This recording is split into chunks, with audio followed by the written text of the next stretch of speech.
Take the bus. Your sister's getting a Tesla, Dad said at graduation, but when the dean announced, our youngest billionaire graduate, my parents froze. Can you imagine standing at your college graduation bus stop, drenched in Seattle rain, wearing your cap and gown, only to get a text with a picture of your younger sister posing with her brand new Tesla? A Tesla our parents bought her as a graduation gift, while I was told the bus was perfectly reliable for my big day. This wasn't about money. This was a lifetime of being the invisible daughter, finally boiling over.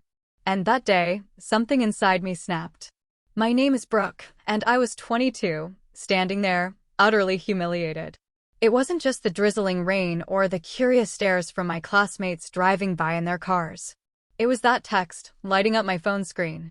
A gleaming white Tesla and my 19-year-old sister, Amber, beaming beside it. Her graduation gift from our parents. The same parents who, just days before, had brushed off my pleas for a ride to my own ceremony, telling me the bus was perfectly reliable transportation. You see, we weren't struggling financially. Not even close. This was just another chapter in a lifetime of being the forgotten child. And after years of being overlooked, of feeling like a ghost in my own family, that day, at that bus stop, I decided I'd finally had enough. Growing up in Bellevue, a comfortable Seattle suburb, we were, from the outside, the picture-perfect American family. My dad, Ryan, was a senior software developer raking in a huge salary. My mom, Stephanie, sold luxury real estate, driving clients around in her Mercedes to view lakefront mansions. We lived in a beautiful 4-bedroom house with a view of Lake Washington. But inside those walls, there was a hierarchy, and I learned my place early on. Amber, my sister, 3 years younger than me, was the golden child. From the moment she was born, she just commanded a room. She had Mom's charisma, Dad's quick wit, and a magnetic confidence that I both envied and admired. Me? I was the responsible one. Quiet. And, according to my mom, too sensitive. The pattern started so early. I remember when I was 7 and Amber was 4, our parents filmed every single second of her preschool dance recital. 2 weeks later, they missed my school science fair where I won first place, because Amber had a cold. It's not a big deal, honey, Mom assured me. There'll be other science fairs. That night, when I showed them my blue ribbon, they barely glanced at it, too busy helping Amber build a pillow fort. That's nice, honey, Mom said, before turning back to Amber. Look how creative your sister is with those cushions. I felt like a footnote in my own life. By middle school, the differences were starker. Amber's bedroom was redecorated 3 times to match her evolving interests. Mine? It stayed the same childhood set for years, with vague promises that we'd update it soon. When I brought home straight A's, Dad would just nod. That's what we expect from you, Brooke. But when Amber managed B's and C's, they'd take her out for ice cream to celebrate her improvement. Can you believe it?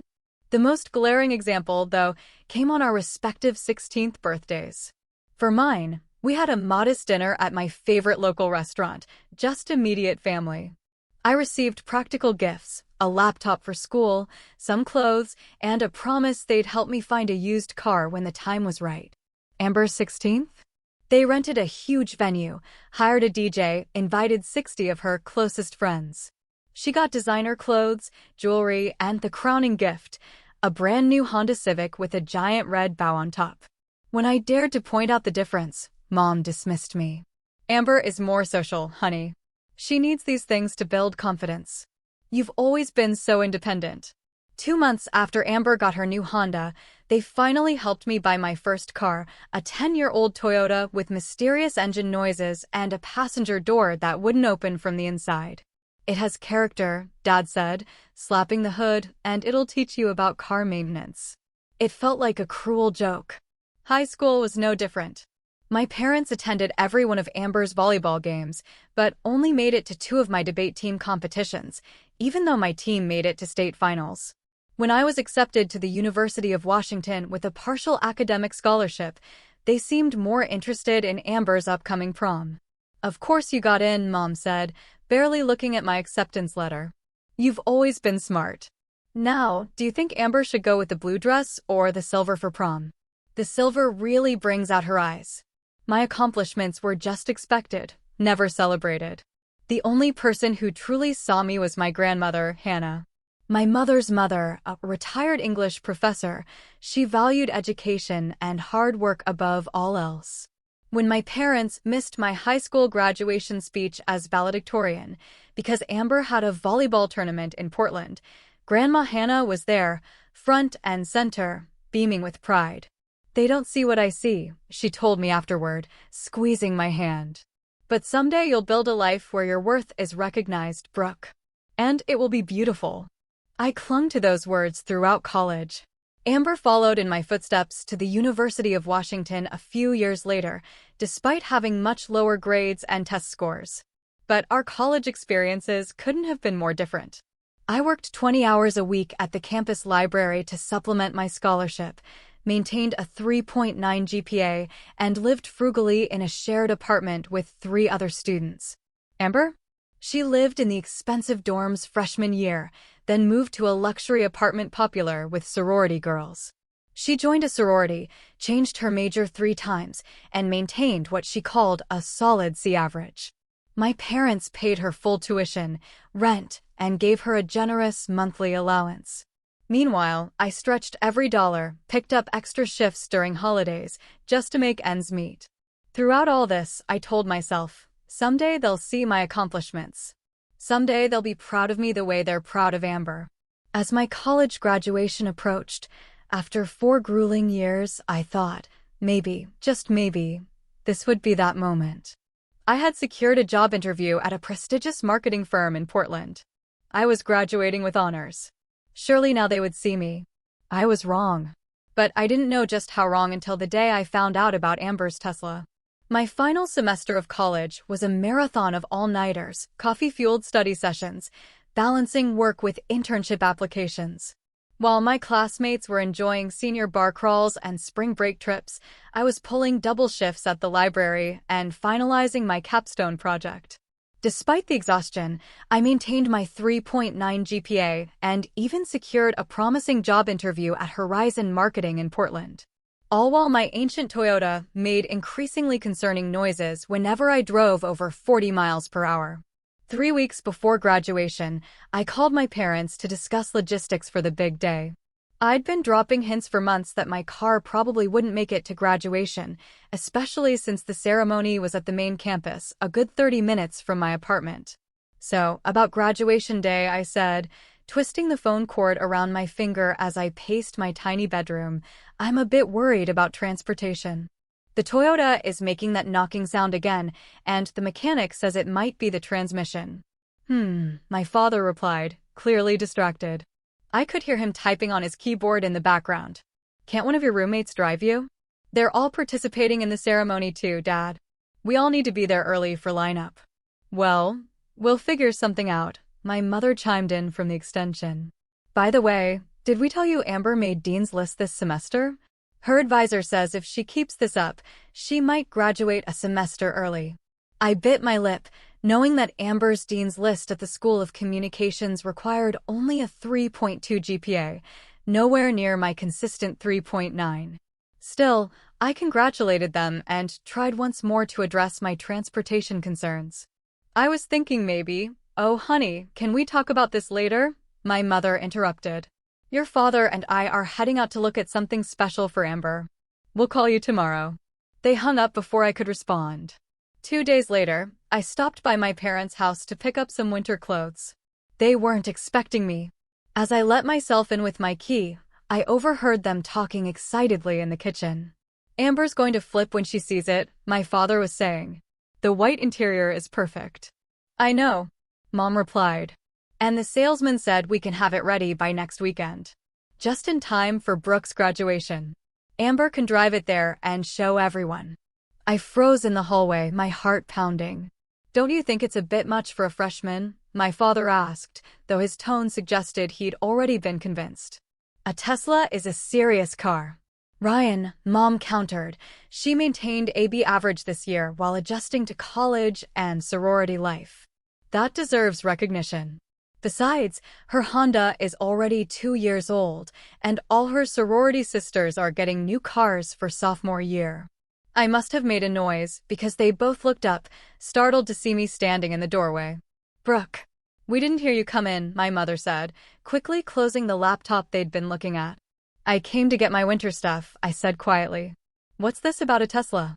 Before they could answer, the front door burst open and Amber bounded in.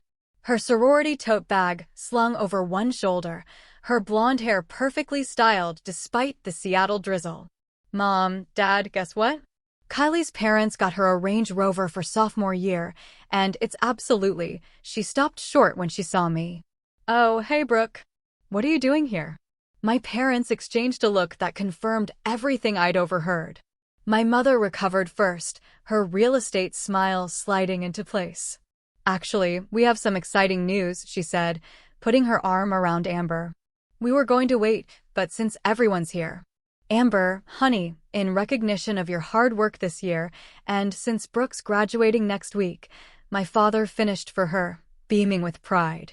We're getting you a Tesla Model 3, white with the premium interior package you wanted. Amber screamed and jumped up and down. I stood there, invisible once again. Not only were they buying her a Tesla as a reward for mediocre freshman grades, but they were somehow framing it as connected to my graduation, an event that should have been about celebrating my achievements. Oh my God, are you serious? A Tesla? Taylor's going to die. Amber threw her arms around our parents, then turned to me with a smirk. See, Brooke, some of us get cars that actually work. I opened my mouth to say something, anything, but was cut off by my mother. We're going to pick it up next Friday, and then we can all drive to Brooke's graduation in style on Saturday. I felt like I'd been punched in the stomach.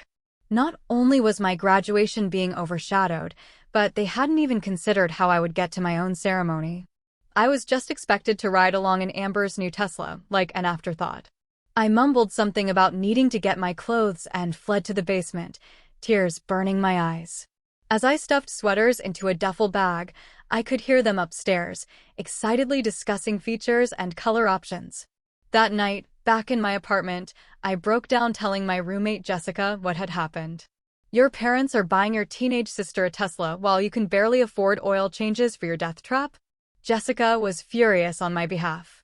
And they didn't even think about how you're getting to graduation? That's beyond messed up, Brooke. Maybe I'm overreacting, I said, wiping my eyes. They've always been this way. That doesn't make it right. Jessica insisted. You need to stand up for yourself. Tell them how you feel. What's the point? They don't hear me. They never have. Then make them hear you, Jessica said firmly. You're graduating with honors. You've worked your ass off while Amber's been partying in a sorority house on their dime. If they can't see your worth, you need to show it to them. I nodded. But as graduation day approached, my anxiety only grew. Would I finally find the courage to speak up, or would I stay silent as I had for 22 years? The Friday before graduation dawned bright and clear, a rare gift in Seattle's typically gray spring.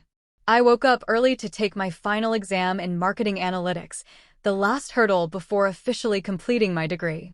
Despite the knot in my stomach that had been there since discovering Amber's Tesla surprise, I managed to focus long enough to ace the exam. Finished with flying colors, I see, Professor Wilson said as I handed in my test. Not that I'd expect anything less from you, Brooke. You've been one of my most dedicated students. I smiled, grateful for the recognition. Thank you. Your class has been invaluable. After the exam, I headed to my final shift at the campus library, where I'd worked throughout college. My supervisor, Thomas, had arranged a small goodbye gathering with the staff, complete with a card signed by everyone and a modest cake. We're really going to miss you around here, Thomas said, handing me a gift bag that contained a beautiful leather-bound journal.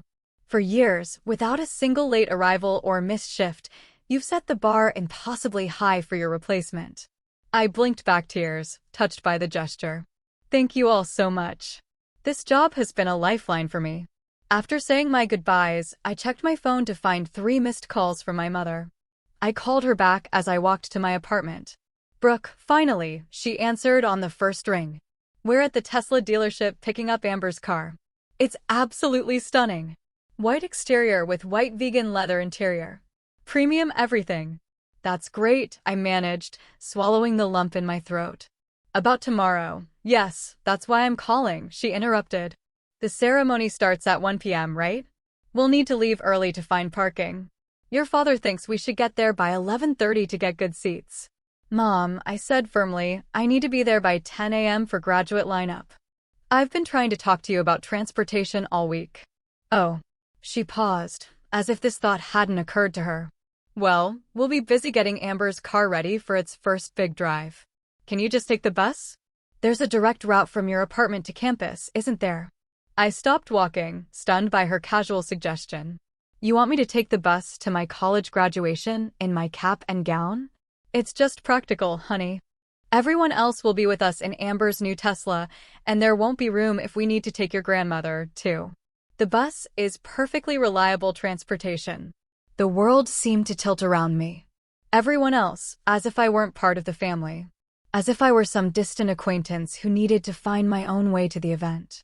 You're suggesting I ride the bus to my graduation while my younger sister drives her brand new Tesla that you bought her for no particular milestone to my graduation ceremony? I couldn't keep the hurt and anger from my voice. Don't be dramatic, Brooke, my mother sighed. You've always been so independent. I thought you'd appreciate handling it yourself instead of relying on us to chauffeur you around. In the background, I could hear Amber and my father laughing about something, completely oblivious to our conversation.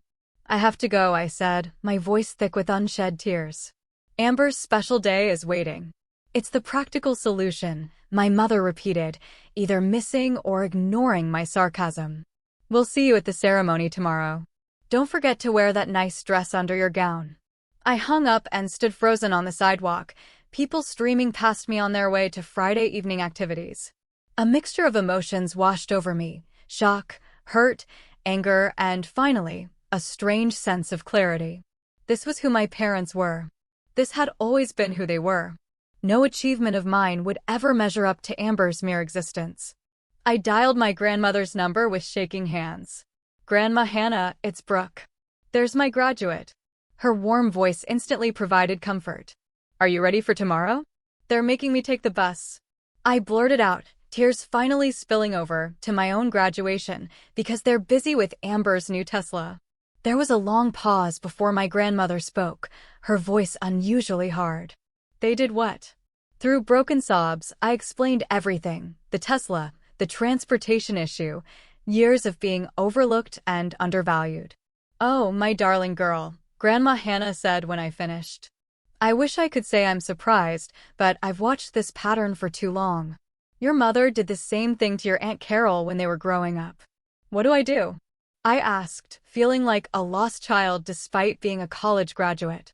You have two choices, she said firmly. You can either continue to accept their treatment, or you can start setting boundaries. Neither is easy, but only one leads to healing. I'm so tired of being invisible, I whispered. Then stop allowing them to look past you, she replied. But whatever you decide, know that I see you, Brooke. I've always seen you, and I am so tremendously proud of the woman you've become, with or without their recognition.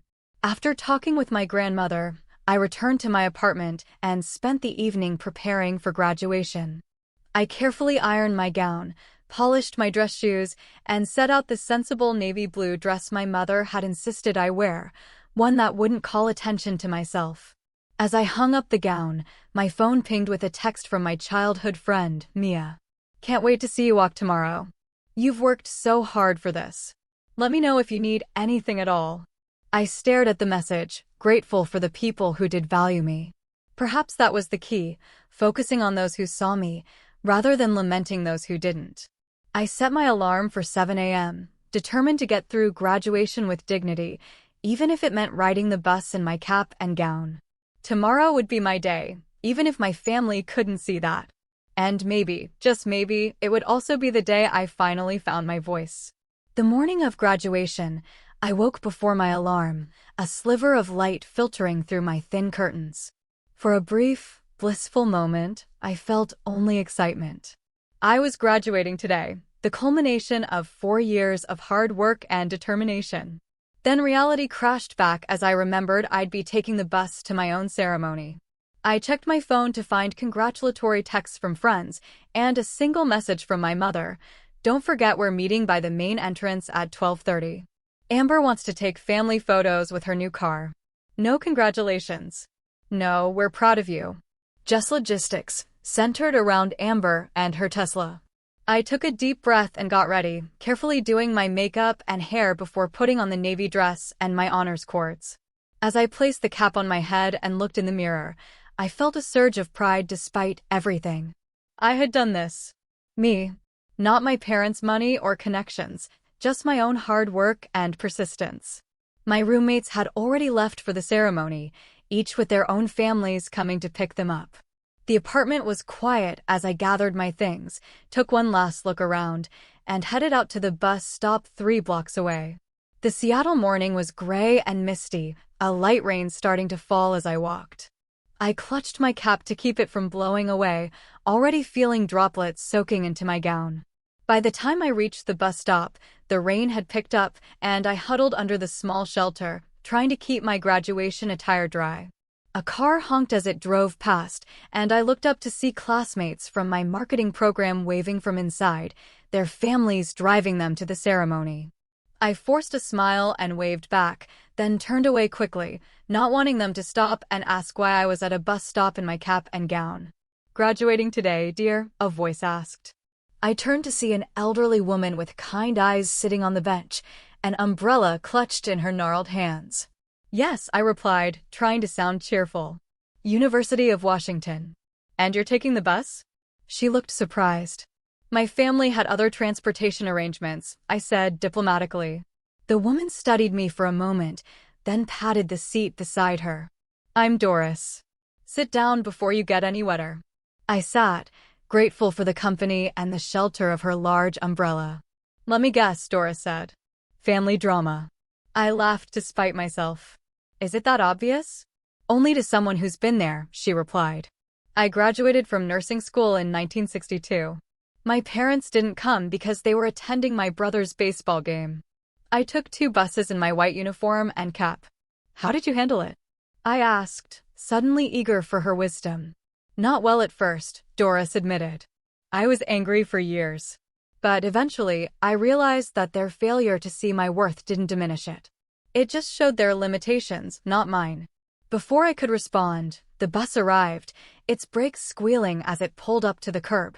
Doris insisted I board first, and the driver smiled as he saw my graduation attire. "Congratulations," he called out, refusing my fare. "It's on me today. Consider it a graduation gift." Inside the bus, several passengers offered similar congratulations. A woman in scrubs insisted I take her seat at the front. The kindness of these strangers brought tears to my eyes, their recognition more meaningful than they could know. As the bus rumbled toward campus, my phone vibrated with a text from Amber. "OMG, the Tesla is amazing. Mom and Dad are letting me drive everyone to your thing. So excited for everyone to see it." Attached was a picture of her posing beside the gleaming white Tesla, my parents beaming proudly behind her. I turned off my phone and slipped it into my pocket, unwilling to let it spoil this moment. The bus journey brought back memories of other times I'd been overlooked. My 16th birthday, when my parents forgot to pick me up from debate practice because they were shopping for Amber's new phone. High school graduation, when they arrived late and left early for Amber's dance recital. Countless achievements met with distracted acknowledgement, while Amber's smallest accomplishments were celebrated lavishly. Yet, amid these painful memories, I found myself thinking about Doris's words. Their failure to see my worth didn't diminish it. Perhaps it was time I truly believed that. The bus approached campus, now crowded with graduates and their families. Through the window, I could see proud parents taking photos, grandparents carrying flowers, siblings holding congratulatory signs. A lump formed in my throat, but I swallowed it down. Today was still my achievement, even if my family couldn't recognize it properly. As I prepared to exit, Doris touched my arm. "Remember, dear, family isn't always who raises you. Sometimes it's who sees you. Find those people and keep them close." I thanked her, oddly moved by this brief encounter with a stranger who somehow understood exactly what I needed to hear. Stepping off the bus, I spotted Jessica waiting by the campus entrance, scanning the crowd. "Brooke," she called, rushing over. "I was worried you wouldn't make it. Did you really take the bus in your gown?" "Family tradition," I said wryly, straightening my slightly damp cap. Jessica's expression darkened. "They really made you bus it while they're parading around in a brand new Tesla? That's beyond messed up." "It's fine," I said automatically, then corrected myself. "Actually, no, it's not fine, but I'm not going to let it ruin today. That's my girl." Jessica linked her arm through mine. "And just so you know, my parents want to take us both out for dinner after the ceremony. They insist." I felt a rush of gratitude for Jessica and her family, who had always made me feel welcome. "I'd like that." As we walked toward the graduate assembly area, I felt simultaneously drained and determined. The bus ride had given me time to reflect on years of inequality and overlooked achievements. But it had also shown me the kindness of strangers and reminded me that I wasn't alone, even if my own family couldn't see me clearly. "Ready to graduate?" Jessica asked as we approached the sea of black gowns and caps. "More than ready," I replied, squaring my shoulders. "It's time." The graduate assembly area buzzed with excitement as hundreds of soon-to-be alumni adjusted their caps, straightened their honors cords, and took selfies with friends. I lined up with the other marketing majors, trying to focus on the momentous occasion rather than my family situation. "Where are your folks?" asked Tyler, a classmate. "My family's been texting me nonstop trying to find the right entrance." "They're coming separately," I said vaguely, adjusting my cap. "Mine too," added Zoe, another marketing major. "My parents are divorced and insisting on sitting on opposite sides of the auditorium." Everyone laughed, sharing stories of overeager parents and family quirks. I smiled along, but remained quiet, not wanting to explain that my family was late because they were showing off my sister's new Tesla, a gift they'd given her instead of helping me get to my own graduation. Through the windows of the assembly hall, I could see families streaming toward the main auditorium. My phone buzzed with a text from my mother. "Where should we park the Tesla? Is there special graduation parking?" I didn't bother responding. Let them figure it out themselves for once. As we lined up alphabetically for the procession, I caught sight of my family finally arriving, 20 minutes late, making a scene as they entered. Amber led the way in a tight white dress that matched her new car, my parents following behind her like attendants, rather than the other way around. Several heads turned to watch their entrance. Exactly the kind of attention Amber thrived on. The ceremony began with pomp and circumstance playing as we marched into the auditorium. Despite everything, I felt a swell of emotion as I entered. The culmination of years of hard work embodied in this moment. The university president welcomed everyone, then introduced the commencement speaker, Dr. Eliza Chin, a renowned marketing executive and UW alumna. Dr. Chin approached the podium with confidence, surveying the graduates with a warm smile. "Today, I want to talk about something they don't teach in business classes," she began. "Your intrinsic value." I straightened in my seat, suddenly alert. Society often measures worth through external validation, the car you drive, the house you live in, the attention you receive. But true value comes from within. It's built through perseverance, integrity, and self-belief, especially when no one else is watching. Her words seemed to pierce directly through me, as if she were speaking to my exact situation. Some of you have had every advantage: financial support, family connections, endless encouragement. Others have fought for every inch of progress, often unseen and uncelebrated it. To those students especially, I say this: the fact that others failed to recognize your light doesn't make it shine any less brightly. In fact, the struggle to be seen often creates the most resilient, compassionate leaders. Tears welled in my eyes as Dr. Chin continued, her message resonating with everything I'd been feeling. Your worth is not determined by others' ability to see it. Remember that as you move forward into a world that will continue to overlook quiet excellence in favor of flashy mediocrity. The rest of her speech blurred as I processed her words. Had I been allowing my parents' perception to define my worth all these years? The revelation felt simultaneously painful and liberating. When it came time for graduates to cross the stage, I took a deep breath and prepared myself. Row by row, we stood and filed toward the stage. As my row was called, I scanned the audience, spotting my family in the middle section. My mother was on her phone, my father was checking his watch, and Amber was taking selfies. None of them were watching the stage. Brooke Mitchell, Bachelor of Science in Marketing, summa cum laude, the dean announced as I stepped onto the stage. I expected to cross in silence, like many others before me. Instead, I heard a thunderous cheer from the back of the auditorium. Startled, I looked up to see my grandmother Hannah standing, despite her arthritis, applauding wildly. Beside her were Jessica's parents and several of my library coworkers, including Thomas. They held up a banner, "Congratulations, Brooke. We see you." Emotion overwhelmed me as I accepted my diploma. Tears flowing freely now.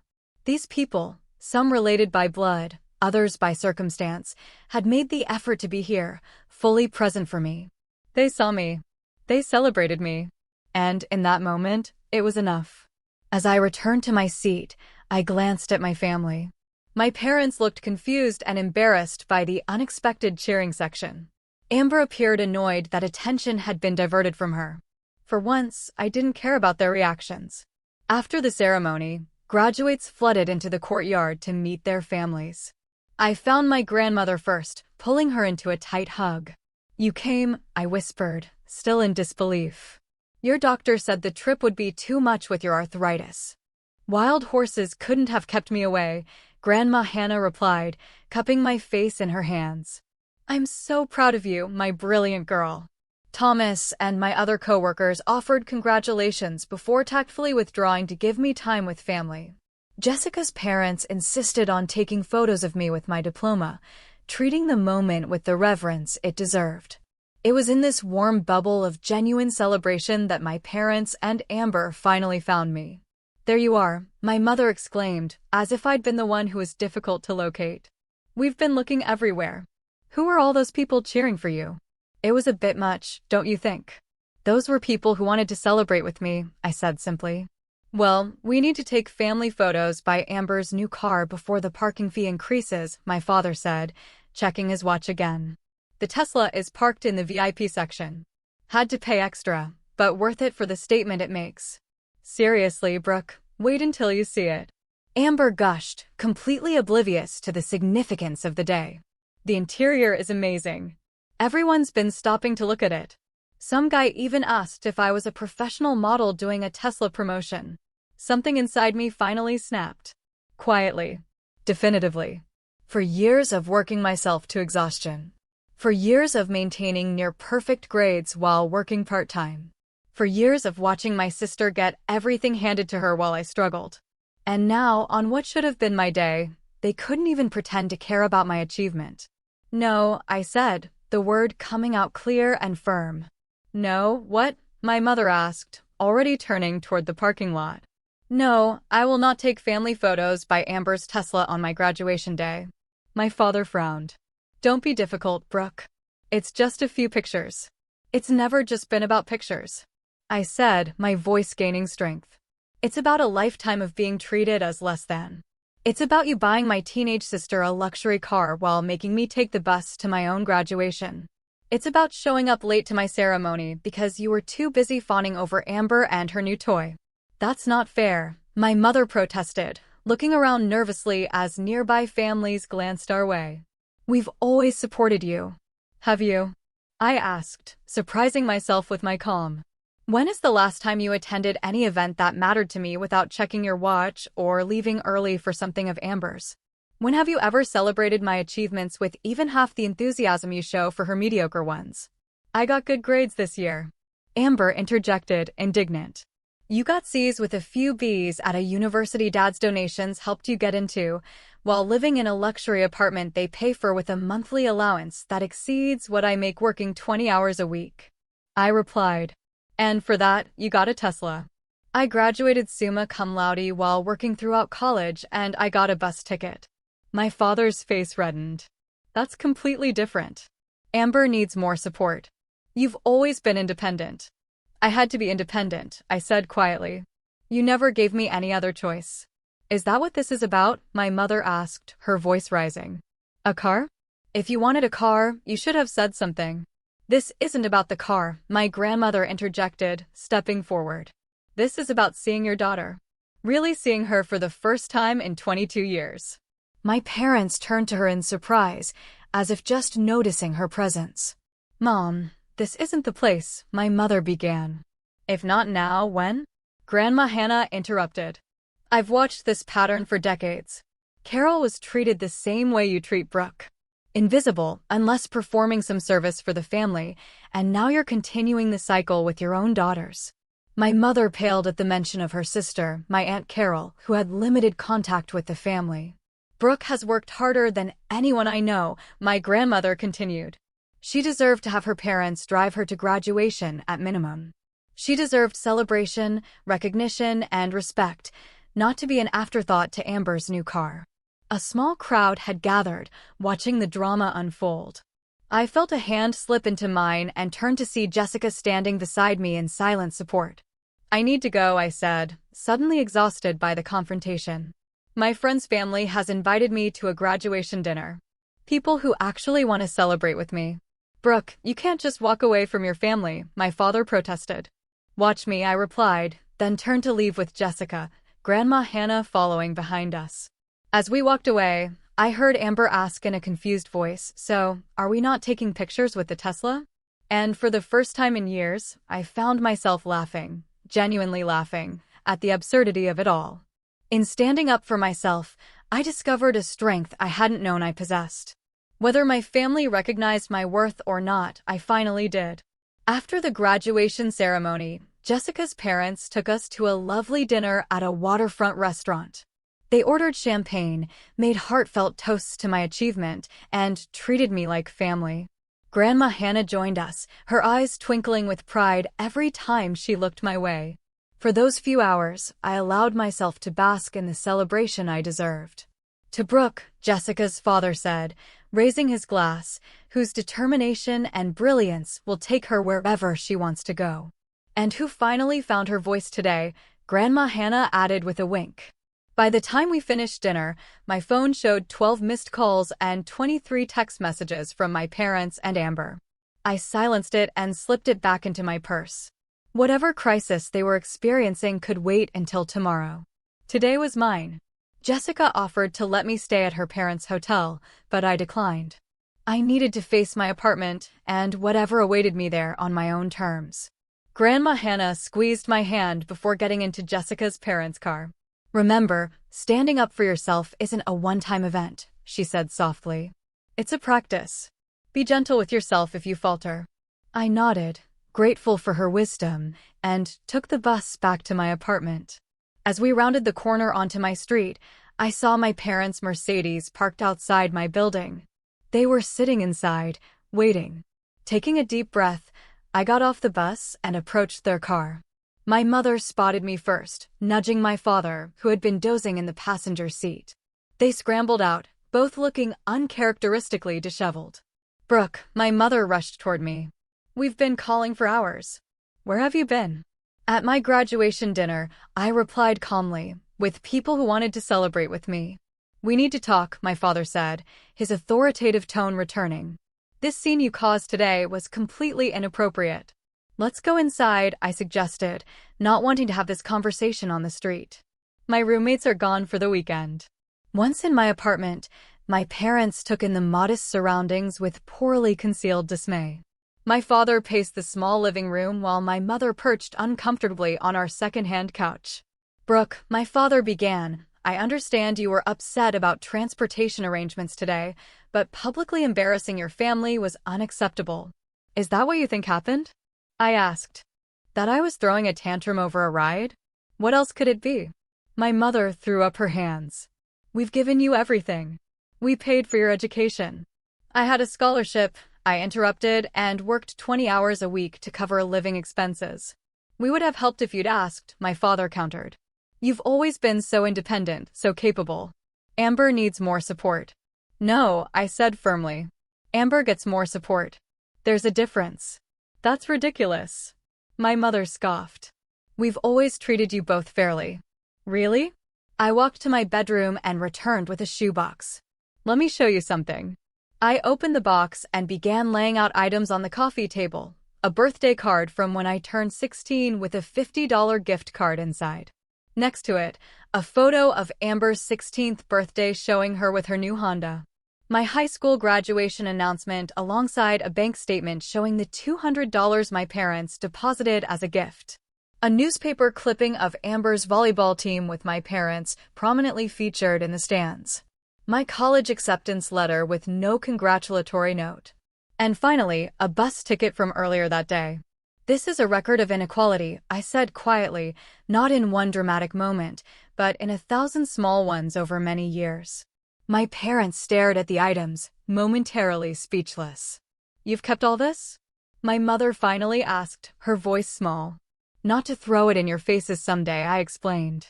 But to remind myself that I wasn't imagining things. That the difference in how you treated us was real. Before they could respond, there was a knock at the door. I opened it to find Grandma Hannah, who must have taken a taxi from her hotel. I thought you might need reinforcements, she said, stepping inside. Her eyes narrowed when she saw my parents. I see the conversation has started. Mom, this isn't your business, my mother began. When my granddaughter takes a bus to her college graduation while you parade around with Amber in a brand new Tesla, it becomes my business. Grandma Hannah replied sharply. Stephanie, you're repeating exactly what your father did to you and Carol. My mother flinched at the comparison. That's completely different. Is it? Grandma Hannah asked. Your father favored you because you were outgoing and charming like him. You favor Amber for the same reason. Carol was studious and quiet like Brooke. You resented how your father treated Carol. Yet here you are doing the same thing to your own daughter. A heavy silence fell over the room. My father, who had been defensive throughout, finally spoke. Brooke has always seemed fine, he said, but his voice lacked conviction. She never complained. She shouldn't have to complain to be treated equally, Grandma Hannah pointed out. I thought, my mother began, then stopped, staring at the items on the table. I thought because you were successful on your own, you didn't need as much from us. I thought we were giving you space to be independent. I needed parents, I said simply. Not space. My father ran his hand through his hair, looking genuinely troubled for the first time. The Tesla was excessive, wasn't it? Even for Amber. It's not just about the Tesla, I said. Though making me take the bus to graduation while buying her a luxury car certainly brought everything into focus. What do you want from us now? My mother asked, and I was surprised to see tears in her eyes. How do we fix this? I don't know if you can fix 22 years of inequality overnight, I admitted. But acknowledging it is a start. And understanding that, going forward, our relationship will have boundaries. Boundaries? My father looked alarmed. What does that mean? It means I won't accept being treated as less than Amber anymore. It means I'll call out favoritism when I see it, and it means I might need distance sometimes to protect myself. My parents exchanged worried glances. This was new territory for all of us. I've accepted a job interview in Portland next week, I continued. If I get it, I'll be moving. Not to punish you, but because I need a fresh start. Portland, my mother repeated. But that's 3 hours away. 3 hours is nothing if you actually want to visit, I pointed out. And there are these amazing inventions called phones that work across state lines. My father almost smiled at that. You've really thought this through. I've had years to think about it, I replied. I just never had the courage to say it out loud. We talked for another hour, moving through decades of hurt and misunderstanding. There were no perfect resolutions, no tearful group hugs like in the movies. My parents didn't suddenly transform into the perfectly supportive mother and father I'd always wanted. But there was something new in the way they listened. Really listened. Perhaps for the first time. As they prepared to leave, my mother hesitated at the door. I never meant to make you feel less loved, she said softly. I think I saw too much of myself in Amber and too much of Carol in you, and I projected all my complicated feelings onto that. I know you didn't do it maliciously, I acknowledged, but impact matters more than intent. After they left, Grandma Hannah stayed a while longer, helping me process the conversation. Do you think anything will change? I asked her. People can change, she said thoughtfully. But it takes time and consistent effort. Don't expect miracles, but don't close the door on progress either. As if on cue, my phone buzzed with a text. To my surprise, it was from Amber. Can we talk? Just us. 20 minutes later, Amber arrived at my apartment, looking uncharacteristically subdued without our parents as an audience. I heard everything, she admitted, sitting across from me at my small kitchen table. I was waiting in the car, but then I followed Mom and Dad up. And? I prompted when she fell silent. Anne.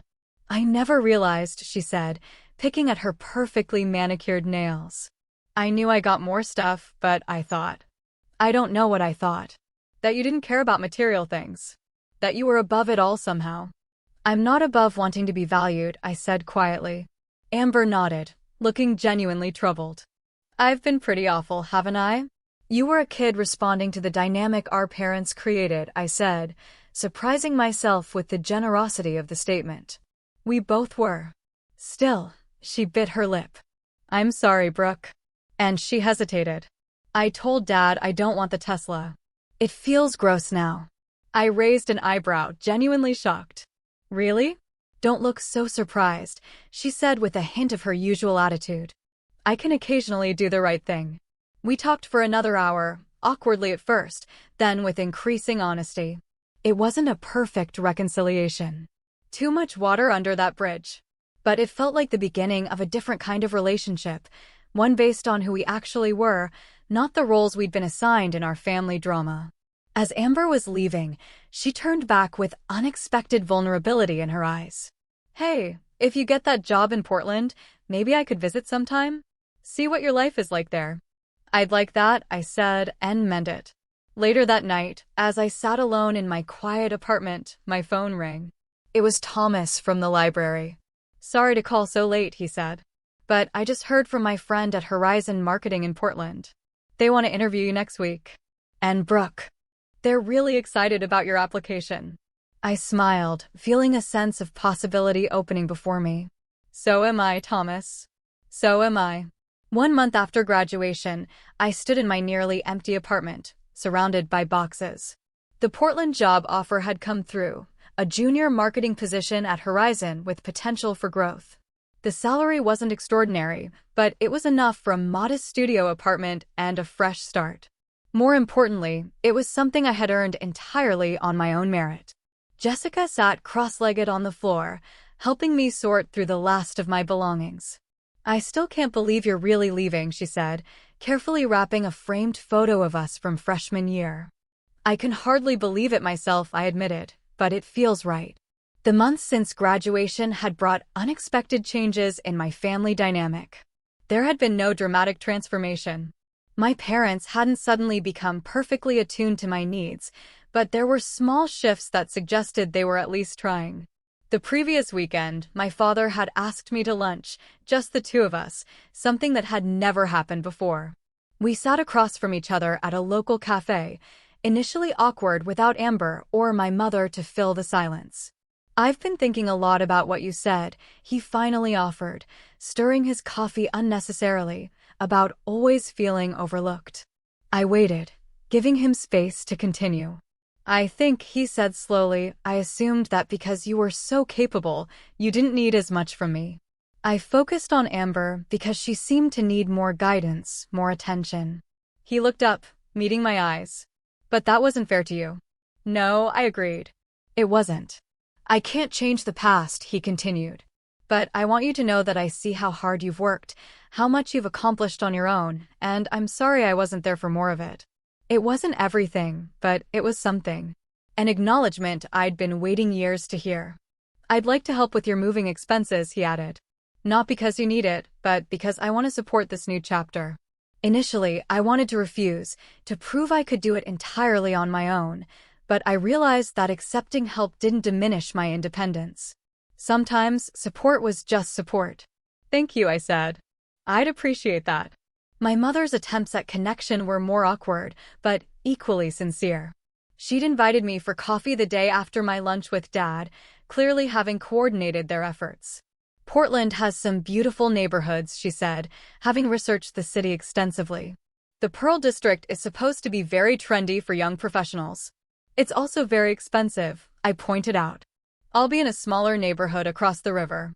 She nodded, absorbing this information. You know, I've never lived more than 10 miles from where I grew up, she said unexpectedly. Sometimes I wonder what it would have been like to start fresh somewhere new. I saw something in her eyes then, a hint of envy, perhaps, or regret. It occurred to me that my mother's favoring of Amber might have been about more than just preferring her personality. Perhaps she saw in Amber the confident, popular girl she had been, and in me the road not taken, the serious, ambitious path she might have chosen. It's not too late, I suggested. To try new things? She smiled sadly. Some roads close behind you, but I'm proud that you're taking yours. The word proud hung between us.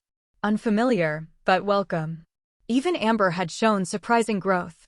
True to her word, she had refused the Tesla, asking our parents to return it.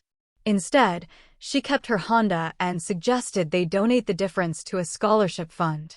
Whether this change would last remained to be seen, but it felt like a significant step. A knock at the door pulled me from my reflections. Jessica opened it to reveal my parents and Amber, come to help with the final moving preparations. We brought lunch, my mother announced, holding up bags from my favorite sandwich shop and packing tape. Your father read online that you always need more tape than you think. The next few hours passed in a blur of activity, boxing final items, loading my father's SUV, and cleaning the apartment. The dynamic between us was still finding its footing.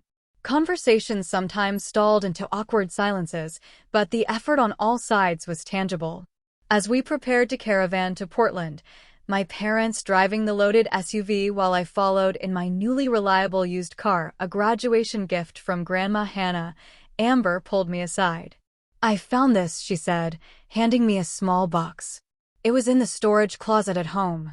Inside was a faded blue ribbon, my first place award from the science fair all those years ago. The one my parents had missed.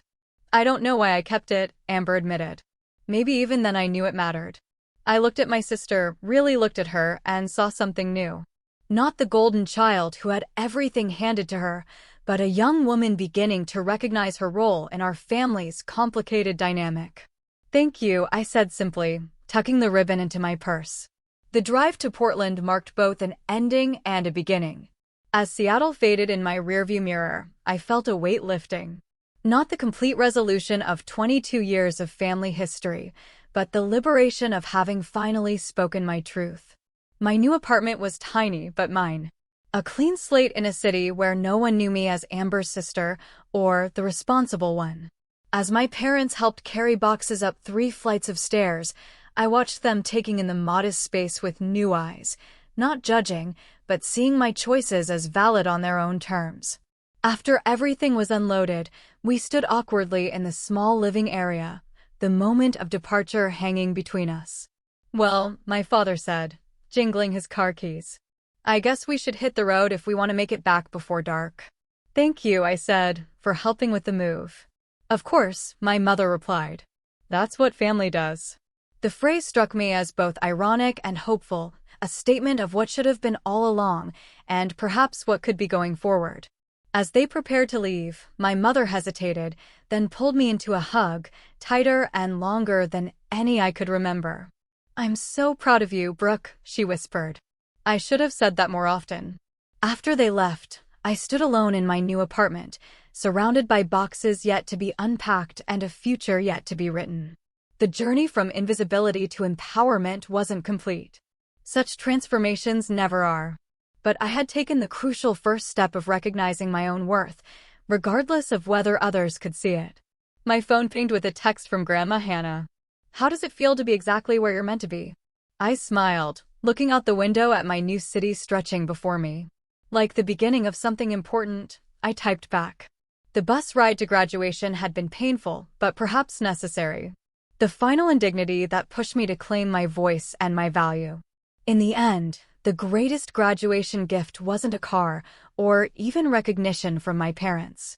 It was the discovery that I could stand in my own light, create my own celebrations, and build a life that honored my worth, whether others recognized it or not. As I unpacked my first box, I came across the journal Thomas and my library coworkers had given me. Opening it, I found a quote they had inscribed on the first page: "Your worth is not determined by others' ability to see it." I ran my fingers over the words, thinking of Dr. Chen's commencement speech, Doris on the bus, Grandma Hannah's unwavering support, and all the people who had seen me clearly when my own family couldn't. So, I'm curious, have you ever had to stand up for yourself when it felt like no one else would? Or found yourself taking the bus while someone else got the Tesla? I'd love to hear your stories and thoughts in the comments below.